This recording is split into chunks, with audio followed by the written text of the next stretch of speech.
ne le voit plus, mais à la télévision publique, Hugo Chavez est omniprésent. Ces Vénézuéliens lui chantent des louanges lors de l'inauguration de cette chapelle à l'entrée de l'hôpital militaire de Caracas.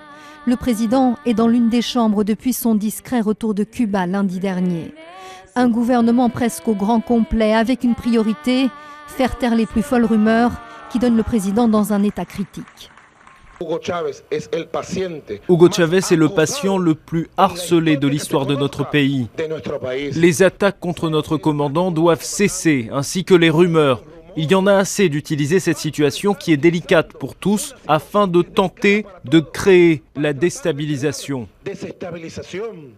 Une guerre de communication. Dans la ligne de mire du gouvernement, les médias étrangers notamment, mais aussi les messages sur les réseaux sociaux, comme celui de l'opposant Enrique Capriles posté vendredi.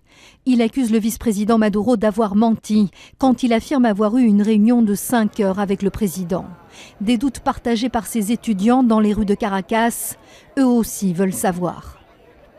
Aujourd'hui, les Vénézuéliens ne savent pas où est le président Chavez, s'il est vivant ou mort, ou même s'il est capable de gouverner. On nous ment. Des Vénézuéliens qui ne savent toujours pas la nature exacte du cancer d'Hugo Chavez.